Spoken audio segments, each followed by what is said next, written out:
সালামু আলাইকুম। আশা করছি সবাই আল্লাহর অশেষ রহমতে ভালো আছেন। তো আলহামদুলিল্লাহ আমরা আজকে অনেক সকালে আমরা আমাদের যাত্রা শুরু করি কাপ্তাই লেকে পুরা লেকটা ঘুরে দেখার জন্য। তো আমরা সকালে একটা বোট ভাড়া করে নিই পুরা দিনের জন্য সকাল ৯টা থেকে বিকাল ৫টা পর্যন্ত। যাতে লেকের আশপাশে সবগুলো পর্যটন স্পট ঘুরে দেখতে পারি। তো কাপ্তাই লেকে ভ্রমণ করতে হলে অবশ্যই নৌকা ভাড়ার সময় মূলামূলি করে নিতে হবে। আ আর লেকের মধ্যে নৌকার ভ্রমণের অভিজ্ঞতাটা একেবারে অসাধারণ ছিল। লেকের সৌন্দর্যটা একেবারে অবর্ণনীয়।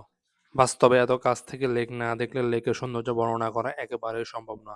যদিও অনেক ঠান্ডা এবং কুয়াশা ছিল তারপরেও আলহামদুলিল্লাহ আমরা অনেক এনজয় করেছি নৌকা ভ্রমণটা। তো আমরা যেটা করি ভ্রমণ শুরুর আগে আমরা আমাদের দুপুরের লাঞ্চের অর্ডার দিয়ে যাই।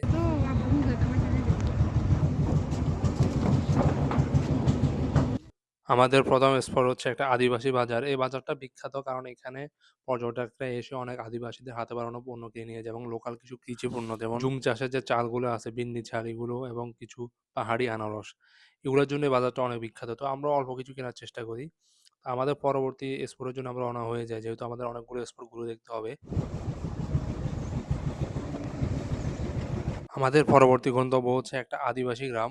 আসলে এটাকে আদিবাসী গ্রাম বলা হলেও এখানেও আদিবাসীরা তাদের হাতে বানানো বিভিন্ন পণ্য এবং কৃষি পণ্য নিয়ে তারা দোকান সাজিয়ে বসে আছে। আমরা এখানে অল্প কিছু সময় অতিবাহিত করে অতি দ্রুত পরবর্তী গন্তব্যের জন্য রওনা হয়ে যাই।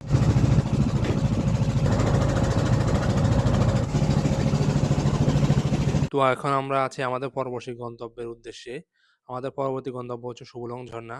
এটা বাংলাদেশের অনেকগুলো বড় ঝর্ণার মধ্যে যদিও এখানে এখন দেখার মতো তেমন কিছুই নেই। কারণ এই ঝর্ণার আসার সৌন্দর্য ফুটিয়ে ওঠে বর্ষার সময়। শীতের দিনে এবং গরমের মৌসুমে এটা একেবারে শুকনো থাকে। যার কারণে এখানে এখন অল্প পানি পড়তেছে। এটার সৌন্দর্যটা আসলে শীতের দিনে আসলে বোঝা সম্ভব না।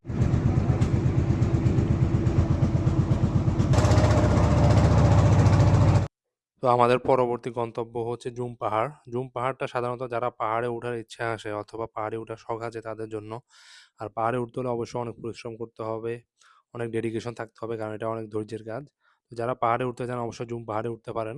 আর এটা প্রধানত রাঙামাটির বারকল উপজেলায় অবস্থিত। যার কারণে এটার উপরে একটা বারকলের সিম্বল আছে। তো এখান থেকে কিছু ফটোশুট করতে পারেন। আর নামার সময় অবশ্যই সাবধানতার সাথে নামতে হবে কারণ নামার সময় রাস্তাটা অনেক কঠিন। যেকোনো মুহূর্তে দুর্ঘটনা ঘটতে পারে। তো আমরা এখন যাচ্ছি দুপুরে লাঞ্চ করার জন্য। আমরা আসার সময় চাংপাং রেস্টুরেন্টে খাবারের অর্ডার দিয়ে আসছিলাম। তো আমি এই নিয়ে একটা বিস্তারিত রিভিউ পরবর্তীতে ভিডিওতে দিব ইনশাআল্লাহ। আমাদের শেষ গন্তব্য হচ্ছে সেই রাঙামাটির বিখ্যাত ঝুলন্ত ব্রিজ। যেটা সাধারণত আমরা ছোটবেলা থেকে বিভিন্ন বই, পুস্তক, পত্রিকায় পড়েছি এবং ডাক টিকেটে, ব্যাংক নোটে, ক্যালেন্ডারের পাতায় আমরা দেখেছি সেই বিখ্যাত ঝুলন্ত ব্রিজ। রাঙামাটিতে আসা পর্যটকদের কাছে সবচেয়ে বড় আকর্ষণীয় স্থান হচ্ছে এই ঝুলন্ত ব্রিজ। রাঙামাটি এসে যদি ঝুলন্ত ব্রিজ না দেখেন তাহলে রাঙামাটি কাপ্তাই দেখাটাই অসম্পূর্ণ থেকে যাবে। তো আমরা অনেক এক্সাইটেড ছিলাম যখন ঝুলন্ত ব্রিজের কাছাকাছি আসি। কারণ সারা জীবন আমরা বিভিন্ন পত্র-পত্রিকা এবং ক্যালেন্ডারে দেখেছি। আজকে অনেক কাছ থেকে দেখেছি। আসলে এই দৃশ্যটা যদি সামনাসামনি না দেখা যায়, বাস্তবে না দেখলে বর্ণনা করা একেবারে অসম্ভব। যারা আসবেন অবশ্যই ঝুলন্ত ব্রিজ দেখতে ভুলবেন না। আর যদি আপনি লেকের পানিতে কায়াক নিয়ে রাইডিং করতে চান তাহলে অবশ্যই এখান থেকে তা করতে পারবেন। আর ঝুলন্ত ব্রিজে হাঁটার সময় অবশ্যই ব্রিজটা একটু হেলবে-দুলবে। তো এটা নিয়ে ভয় পাওয়ার তেমন কিছুই নেই। তো আমরা অতি দ্রুত আমাদের এই ভ্রমণ শেষ করে ফেরার জন্য রওনা হয়ে যাই। আর আমাদের ফিরতে অনেকটা সন্ধ্যা হয়ে যায়। তো আজকে আমাদের ভ্রমণ এই পর্যন্তই ছিল। আগামীকাল আমরা রওনা হব বাড়ি ফেরার উদ্দেশ্যে। তো সবাই ভালো থাকবেন আর আমাদের জন্য দোয়া করবেন। আসসালামু আলাইকুম।